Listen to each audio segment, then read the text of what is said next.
ریاض الجنہ، نبی اکرم صلی اللہ علیہ وسلم کے حجر شریف اور منبر کی درمیانی جگہ ریاض الجنہ کہلاتی ہے۔ حضرت ابو ہریرہ رضی اللہ تعالی عنہ نبی اکرم صلی اللہ علیہ وسلم کا ارشاد گرامی نقل کرتے ہیں کہ میرے گھر اور منبر کے درمیان والی جگہ جنت کے باغیچوں میں سے ایک باغیچہ ہے، اور میرا منبر قیامت کے دن حوض کوثر پر ہوگا۔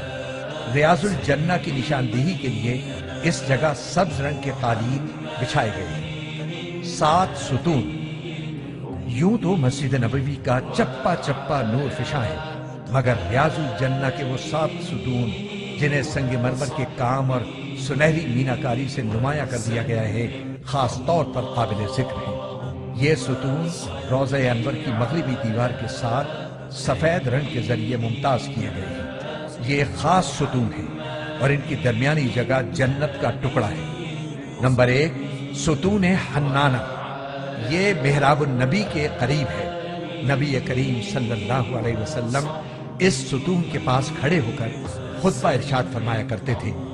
یہی وہ کھجور کا درخت دفن ہے جو لکڑی کا منبر بن جانے کے بعد آپ صلی اللہ علیہ وسلم کے فراق میں بچوں کی طرح رویا تھا۔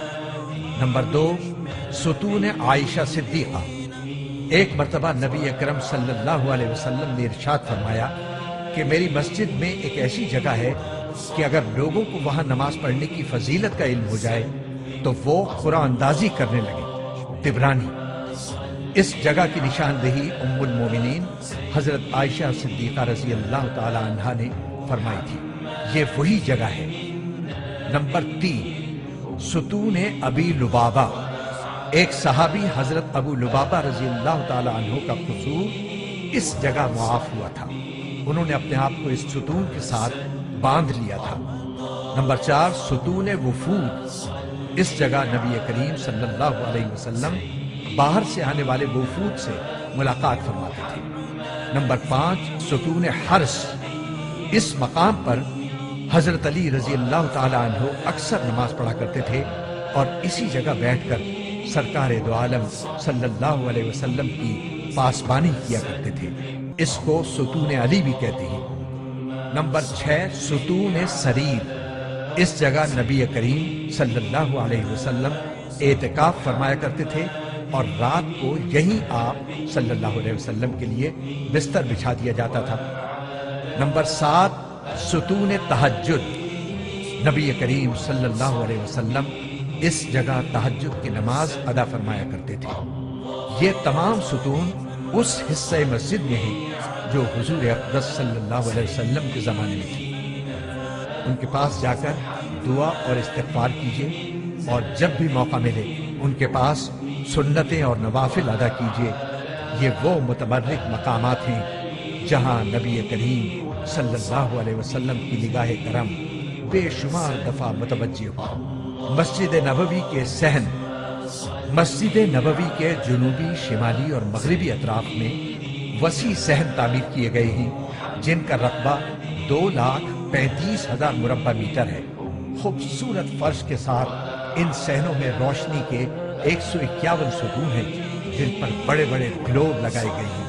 ان صحنوں کے ارد گرد مضبوط 4 دیواری بنائی گئی ہے۔ ان صحنوں میں تقریباً 4,30,000 افراد نماز ادا کر سکتے ہیں۔ اس طرح مسجد نبوی کا کل رقبہ، چھت اور تمام صحنوں کو ملا کر 4,05,000 مربع میٹر ہو جاتا ہے، جس میں تقریباً 6,70,000 افراد نماز ادا کر سکتے ہیں۔ رش کے دنوں میں یہ تعداد تقریباً 10 لاکھ بھی ہو جاتی ہے۔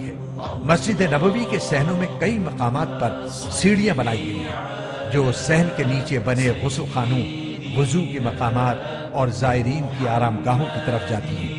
اسی طرح صحنوں کے نیچے وسیع بس سٹینڈ بھی بنائے گئے ہیں، گویا صحنوں کے 2 منزلیں ہیں۔ خواتین اور مردوں کے لیے علیحدہ علیحدہ وضو اور غسل خانے کافی تعداد میں موجود ہیں۔ اللهم صل على